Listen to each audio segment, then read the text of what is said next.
모든 위로하심이 있기를 간절히 소망합니다. 천국에서 파견된 한 천사가 있었는데요. 어떤 임무를 받고 파견됐냐면 세상에서 이 땅 가운데서 가장 아름다운 것을 가지고 오라는 명령을 받고 천사가 내려왔습니다. 그래서 천사가 내려와서요, 가장 아름다운 게 뭘까 이렇게 살펴보다가 발견을 했어요. 첫 번째로 발견을 한 게 있는데 그것은 뭐냐면 바로 꽃이었습니다. 여러분들 지금 보시는 화면이 뭐 어떤 화면이에요? 튤립이죠. 그래서 봄철에 보면 이 튤립이 참 예쁜 것 같아요. 요즘 한참 예쁠 때인데요. 그래서 천사가 보니까 꽃이 너무 아름다웠어요. 그래요. 이 지구상에서는 저 꽃이 아름다워요. 그래서 꽃을 챙겨서 가려고 했어요. 근데 이 꽃을 가지고 가는데 또 아름다운 걸 본 거예요. 너무 아름다운 거예요. 근데 뭐였냐면 그것은 바로 아기의 웃음이었습니다. 여러분 보기만 해도 좋죠. 그 아기의 미소를 보니까 너무 아름답다는 생각을 한 거예요. 그래서 이 천사가 한 손에는 이 튤립 꽃, 그 다음에 한쪽에는 아기의 미소를 가지고 이제 천국을 가려고 했는데 웬일입니까? 요번에 더 귀한 아름다운 것을 발견을 한 것이었어요. 그것이 뭔지 아십니까? 그것은 바로 어머니의 사랑이었습니다. 제가 사진을 하나 보여드릴 텐데요. 저 사진은 바로 중국에서 스촨성 대지진이 있었을 때 그 무너진 그 집 터에서 발굴단이 사람을 구출하는 과정 중에서 한 여인이 웅크리고 있었어요. 그래서 한 여인이 있어서 그 여인을 다시 이렇게 몸을 치다 보니까 그 안에 담요가 있었고 담요를 벗겨내니까 어린 아이를 품고 있었던 것이에요. 어머니는 죽더라도 죽는 순간에 그 아이를 안음으로 말미암아 아이는 살렸습니다. 그리고 거기서 어머니의 휴대폰이 발견됐는데 다른 인터넷 기사를 보게 되니까 이런 말이 써 있다고 합니다. 휴대폰에 뭐라고 써 있었냐면 혹시 만약 내가 살아난다면 내가 널 사랑한다는 사실을 기억해 주렴이라는 내용을 남겼다고 합니다. 그것을 보는 순간 많은 발굴대원들이 눈물을 흘리면서 참으로 그 죽음의 순간에도 그 자식을 살리려는 그 어머니의 사랑에 감동을 했다는 것이죠. 그래서 아까 말한 것처럼 천사가 아이의 얼굴의 미소도 좋고 장미꽃, 튤립도 좋았지만 그것은 다 시들어버리고 없어지지만 어머니의 사랑만큼은 영원히 변함없는 것. 그래서 세상에서 가장 아름다운 것은 어머니의 사랑이었다라고 얘기를 하는 것입니다. 오늘 어버이 주일을 맞이해서 우리가 다시 한번 우리를 위해서 수고와 애씀을 마다하지 않으신 우리 부모님께 감사할 수 있는 시간 되기를 간절히 소망합니다. 그러나 안타깝게도 말세가 될수록 많은 사람들이 부모님을 공경하지 않습니다. 그래서 성경 디모데후서 3장 1절에 보면 이렇게 말씀하고 있습니다. 내가 이것을 알라 말세에 고통하는 때가 이르르니 사람들이 많은 악행을 하는데 그 중에 악행은 뭐냐면 부모를 거역하며 라고 되어 있습니다. 그러니까 자녀들이 부모님을 섬기는 것이 아니라 부모님의 마음을 아프게 하면서 거역하는 일들이 말세에 나타날 것이라고 얘기를 하는 것입니다. 그래서 여러분들은 아시는 것처럼 우리가 뉴스를 보다 보면은 참 끔찍한, 참 입에 담게도 민망한 일들이 많이 나타나는 것을 볼 수가 있습니다. 여러분 제가 사진 하나 보여줄 텐데 우리 학생들이 한번 잘 보셨으면 좋겠어요. 자, 지금 보여드리는 사진이 있는데요. 자, 저 사진에 나오는 새가 어떤 새인지 아십니까? 잘 모르시죠? 잘 안 보이는데 비둘기예요. 그럼 퀴즈예요. 우리 학생들이 맞춰보세요. 자, 지금 비둘기들이 앉아 있는데 저 중에서 누가 엄마일까요? 어느 비둘기가 엄마 아빠일까요? 제일 큰 거요. 그것도 있죠. 또 한 가지 방법이 있는데요. 제일 밑에 있는 게 새끼라고 합니다. 비둘기는요 절대 부모랑 같이 앉지 않는데요. 그리고 그 부모보다 높이 앉지도 아니하고 꼭 부모보다 3칸 밑에 앉는다고 합니다. 저는 저 사진을 보면서 비둘기도 부모님보다 더 높이 앉거나 옆에 앉으려고 하지 않냐고, 비둘기조차도 3칸 아래서 앉으려고 하는 이 비둘기의 습성이 있다고 하는데, 그렇다면 우리들은 과연 부모님을 어떻게 섬겨야 하는가? 우리가 저 비둘기보다 못한 모습이 있다면 그것은 하나님께서 기뻐하지 않는다고 생각합니다. 그렇다면 우리는 오늘 어버이 주일을 맞이해서 어떻게 부모님을 섬겨야 할까요? 첫 번째, 우리는 부모님 말씀에 순종함으로 부모님을 섬겨야 할 줄 믿습니다. 오늘 22절에 보게 되면 이렇게 되어 있습니다. 너를 낳은 아비에게 청정하고라고 되어 있습니다. 이 청정한다라는 것은 뭐냐면 부모님 말씀을 듣고 순종한다라는 것입니다. 그래서 효도의 첫걸음은 뭐냐면 부모님의 말씀을 잘 듣는 것입니다. 그리고 듣고 따르는 것이 효도라고 말할 수 있습니다. 때로는 우리 학생들이 볼 때 엄마 아빠가 얘기하는 게 이해가 안 되고 귀찮을 때가 있고 시대에 뒤떨어진 것처럼 보일 수가 있습니다. 그러나 하나님께서는 부모님의 말씀을 듣는 태도가 중요하다라고 얘기하는 거예요. 그래서 오늘 본문 22절에도 내 늙은 어미를 경히 여기지 말라라 했어요. 이 경히 여기지 말라라는 뜻은 뭐냐면요, 멸시하지 말라라는 것이에요. 부모님이 잘 모른다고, 부모님이 부자가 아니라고, 부모님이 잘 못생겼다고, 부모님이 능력이 없다고 결코 무시하지 말라라는 것입니다. 저는 특별히 오늘 22절을 보면서 늙은 어미라고 했어요. 다시 늙은 어미를 멸시하지 말라고 했는데, 어머님이 젊지 않다고 해서 또 힘이 없다고 해서 부모님을 멸시하는 것은 바른 태도가 아니라는 것입니다.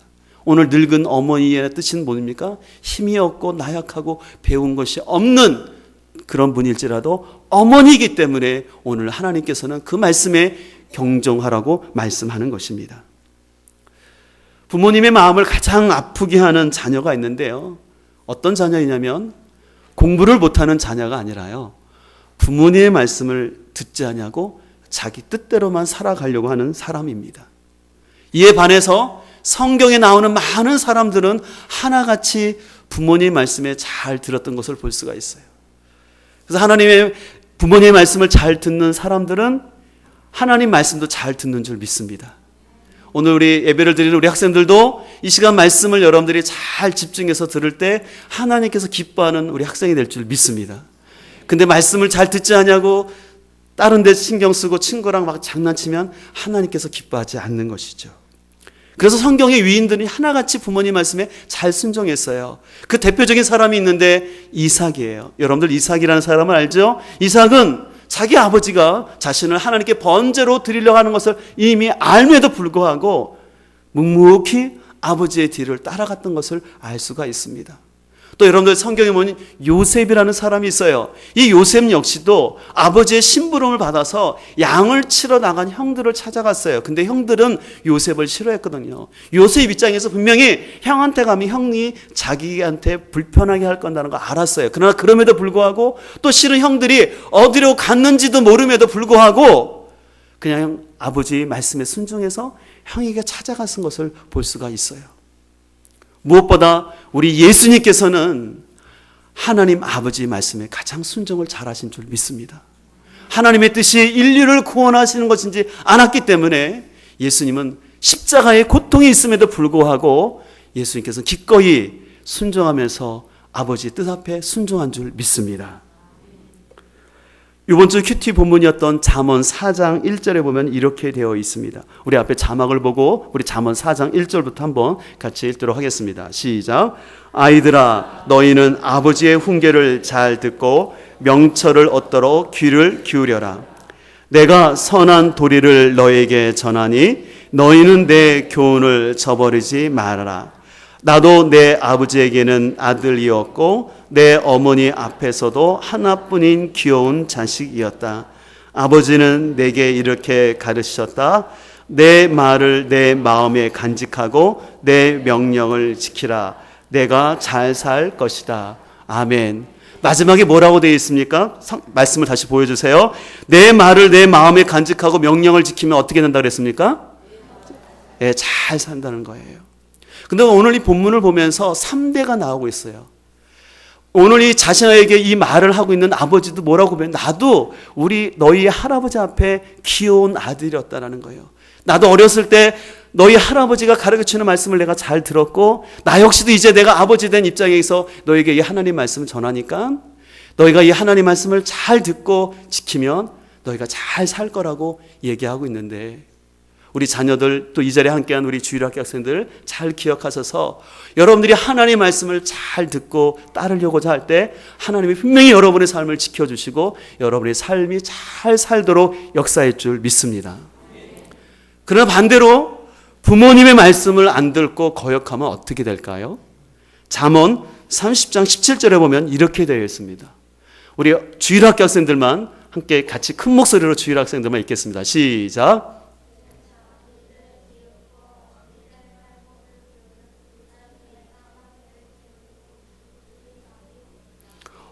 무서운 말씀 있죠. 자, 보세요.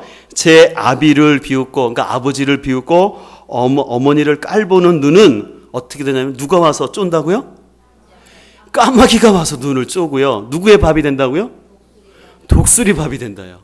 사진 하나 보여드릴게요. 사진 하나 보냐면 진짜 실제로 까마귀가 눈을 파고 있어요.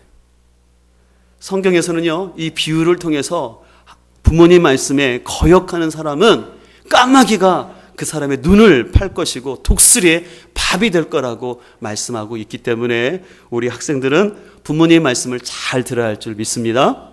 우리 주일학교 우리 중고등학생들만 따라하겠습니다. 부모님 말씀을 잘 듣겠습니다. 시작.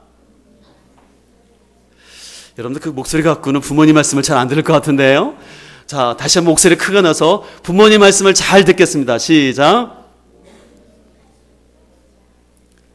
아멘. 네, 그래요. 여러분들이 부모님 말씀을 잘 들으면 여러분의 삶이 잘 될 줄 믿습니다. 두 번째로 우리가 부모님께 효도하기 위해서는 부모님 말씀을 철저로 들을 뿐만 아니라 두 번째는 부모님을 즐겁게 해드려야 됩니다. 오늘 본문 25절은 이렇게 말하고 있습니다. 너희의 어버이를 즐겁게 하여라. 특히 너를 낳은 어머니를 뭐하게 하라? 기쁘게 하라. 그래서 아버지를 즐겁게 하고 어머니를 기쁘게 하라는 것이었어요.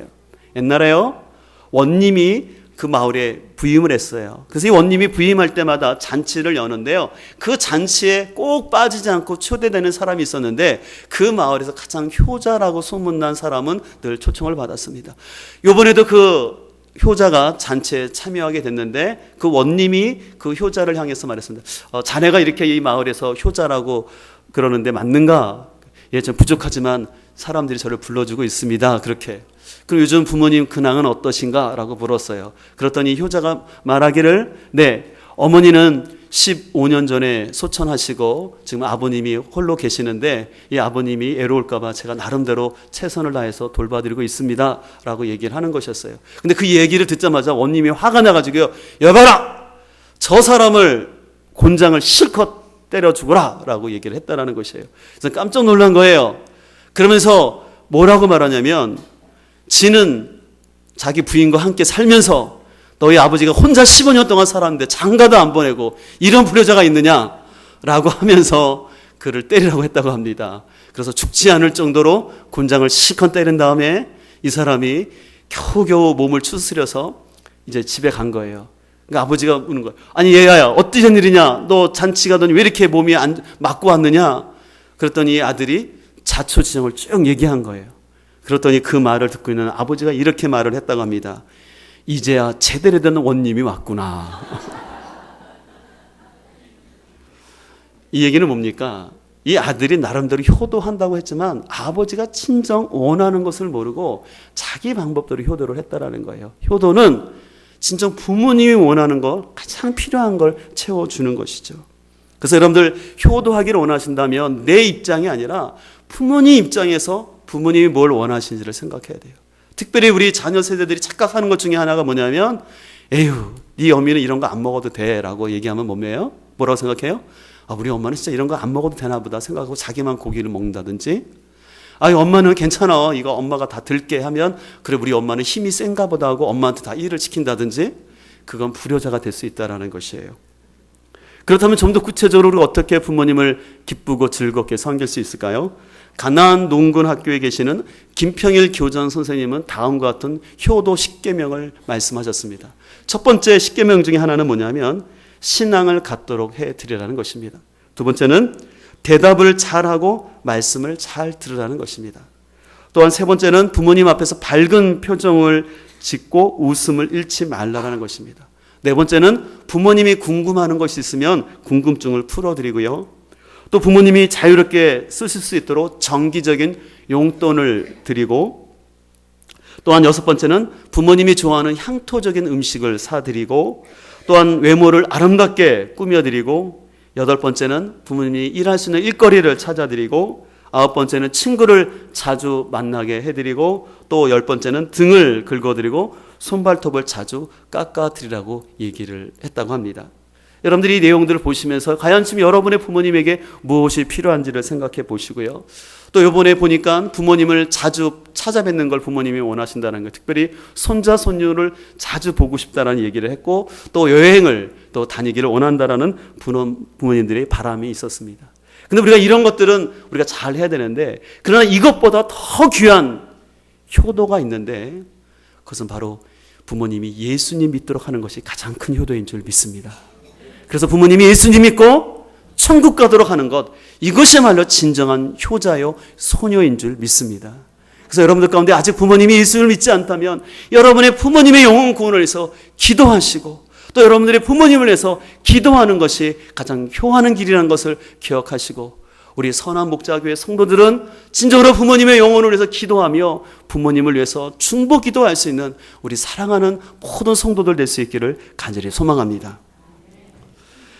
마지막으로 오늘 우리가 부모님을 섬길 수 있는 비결이 있다면 중요한 가치를 버리지 않고 지혜로운 삶을 사는 것입니다. 오늘 본문 23절과 24절을 보면 이렇게 기록되어 있습니다. 우리 같이 23절과 24절을 함께 읽도록 하겠습니다. 시작. 진리를 사들이되 팔지는 말아라. 지혜와 훈계와 명철도 그렇게 하여라. 의인의 아버지는 크게 기뻐할 것이며 지혜로운 자식을 둔 아버지는 크게 즐거워할 것이다. 오늘 본문은요, 부모님에 대한 효를 말하면서 진리, 지혜, 훈계, 명철을 사라는 것입니다. 사라는 것은 가치가 있다는 것이죠. 그리고 팔지 말라는 것은 귀하기 때문에 팔지 말고 그것을 간직하라는 것입니다. 그래서 저는 오늘 말씀을 준비하면서요, 아니 왜 부모님에 대한 효를 얘기하다가 왜 갑자기 이 진리와 지혜와 명철을 사라는 것, 이게 무슨 효도와 관련이 있을까를 생각해 봤습니다. 근데 이것은 굉장히 중요한 의미가 있는데요. 한마디로 우리가 하나님을 경외하는 지혜, 이것이야말로 가장 큰 효도라는 것입니다. 우리가 하나님을 경외하고 믿음 생활을 잘할 때 그것은 부모에게 기쁨이 된다는 것입니다. 반대로 부모님을 가장 슬프게 하고 괴롭게 하는 사람은 자녀가 하나님을 경외하지 아니하고 예배를 제일 드리지 아니하고 예배 시간에 장난치고 예배의 성공자가 되지 않을 때 부모에게는 가장 큰 근심거리가 된다는 것입니다. 하나님을 경외하는 믿음이 아니라 세상적인 지혜만, 세상적인 친구들만 더 쫓아간다면 그것은 결코 부모님의 기쁨이 될 수 없다는 것을 말하고 있는 것이죠. 오늘 본문은 우리가 이 땅을 살아가면서 좋은 집을 사는 것, 자동차를 사는 것, 옷도 사는 것이 필요하지만 무엇보다 하나님을 경외하는 그 지혜, 그것을 사는 것이 귀하고 그것을 뺏기지 아니하고 어린 시절부터 나이가 들어서 주님 앞에 갈 때까지 그것을 팔지 않는 사람이 참된 지혜자요 효자라고 말하고 있는데, 오늘 이 예배에 참여한 모든 성도님들이 진정 주님 안에서 효자가 되기를 간절히 소망합니다. 우리 한국교회의 위기는 이겁니다. 주일학교 때는 하나님을 믿는 것 같고 교회 나온 것 같지만, 이 아이들이 주일학교를 지나서 중학교에 가게 되면, 고등학교, 대학교를 가면 하나님과 멀어지고 그러므로 인해서 가장 부모님의 근심거리가 된다는데, 우리는 이런 사회의 그런 현실 앞에서 진정으로 우리 자녀들을 믿음으로 말씀으로 꼭 길러내야 할 줄 믿습니다. 오늘 어버이 주일을 맞이하면서 우리 부모님 세대는 다시 한번 결단을 해야 됩니다. 여러분의 자녀가 여러분의 속을 썩이는 자녀가 될 것인가, 아니면 이 아이들이 어느 곳에 가든지 하나님을 예비하는 아이가 될 것인가. 그러기 위해서 우리 부모님들이 바로 심어야 할 줄 믿습니다. 아까도 말씀드린 것처럼 저는 이번 주 잠언 4장을 금요일 날 묵상하면서 이 3대가 어우러지는 이 가정의 모습을 보면서 너무 기쁜 마음이 들었어요.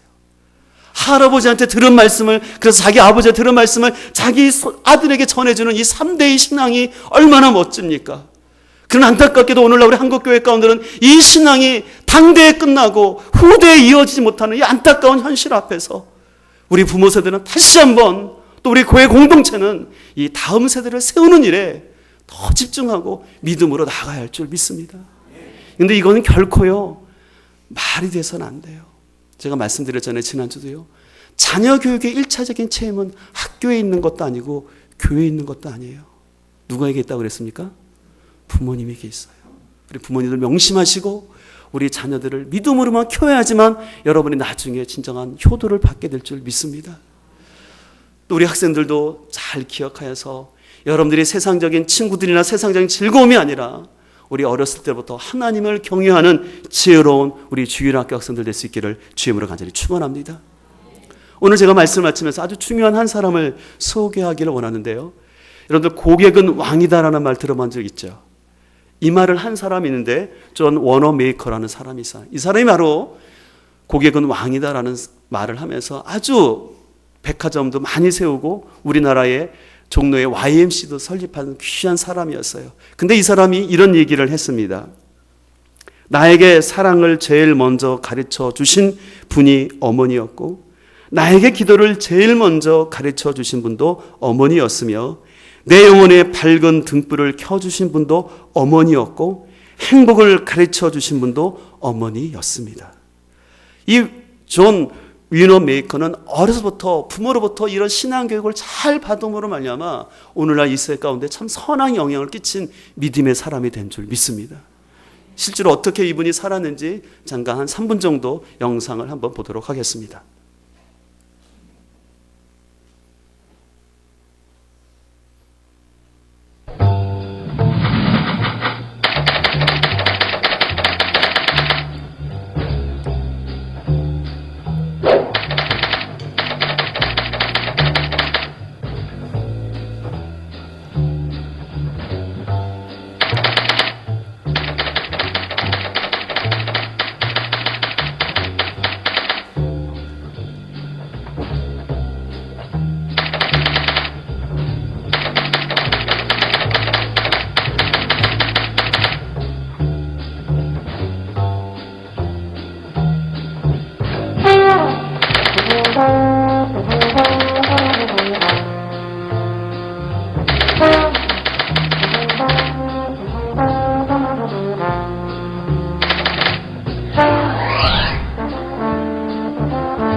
지금 여러분들이 존 워너 메이커의 영상을 보신 것처럼 어려서부터 부모로부터 참된 신앙의 교육을 받아서 하나님을 경외하는 삶을 사는 사람에게는 하나님 분명 함께 해주시고 능력으로 역사할 줄 믿습니다. 에베소서 6장 2절은 이렇게 말합니다. 내 아버지와 어머니를 공경하라. 이것이 약속 있는 첫 계명이니 이는 내가 잘되고 땅에서 장수하리라는 이 말씀을 우리가 기억하고 우리가 부모님을 향해서 공경의 삶을 살아야 할 줄 믿습니다. 여러분들이 많이 들어본 말이지만 나무는 가만히 있고자 하나 바람이 가만 놔두지 아니하고 자식은 부모님을 공경하기를 원하나 부모님은 기다려주지 않는다는 말이 있습니다. 효도는 부모님이 살아 계실 때 하는 것인 줄 믿습니다. 부모님이 돌아가신 다음에 아무리 좋은 낙골당을 보시고 아무리 몇십만 원짜리 제사장을 차려도 그것은 아무 의미가 없고 부모님이 살아가실 때 예수님을 믿게 하고 살아계실 동안은 영육간의 강건한 삶을 살 수 있도록 기도하고 부모님의 필요를 채워드릴 때 그것이 가장 큰 효도요. 또 우리가 우리의 자녀들을 그렇게 철저하게 하나님 중심적으로 물질과 시간의 주인이 하나님인 것을 가르치면 우리 자녀들이 분명히 잘 되고 하나님 앞에 또 나라와 민족을 위해서 쓰임받는 일꾼 될 줄 믿습니다. 저는 오늘 3세대 예배를 드리면서 우리 다시 한번 우리 주일학교 학생들을 주의 이름으로 축복하기를 원합니다. 우리 학생들이 아직은 어리고 아직은 부족한다 할지라도 우리는 계속해서 이 어린 아이들에게 포기하지 아니하고 말씀으로 심고 이 아이들을 말씀으로 가르쳐서 우리 진정 우리 아이들이 다음 세대를 책임질 수 있고 이 나라 민족의 귀한 일꾼 되기를 위해서 우리가 힘써 노력하고 달려가기를 소망합니다. 이 일을 위해서 우리의 모든 물질과 우리의 모든 시간의 우선순위를 다음 세대에 꼭 투자해서 진짜 바른 믿음의 계보가 있어지길 간절히 소망합니다. 우리가 이제 제2성전도 계획하고 있지만 실은 저는 건물은 진짜 중요한 게 아니라 생각해요. 영혼을 세우는 게 중요하고 제2성전도 다음 세대를 위해서 세운 것이지 단순히 교회가 건물 세우는 게 목적이 아닙니다. 여러분 그걸 분명히 기억하시고 여러분들 가정 안에서 다시 한번 오늘 부모님 세대에게 부탁드립니다. 여러분이 친정으로 효도받기를 원하신다면 지금부터 우리 자녀들을 말씀으로 꼭 양육하십시오. 하나님을 경외하는 아이는 당연히 부모님도 경외하게 될 줄 믿습니다. 그러나 하나님을 경외할지 모르면요 부모에게도 불효할 수밖에 없다는 사실을 기억하고 우리 자녀들을 꼭 믿음 안에 잘 양육해낼 수 있는 우리 공동체가 되기를 간절히 소망합니다. 이제 우리 말씀을 기억하시고 우리 찬송가 100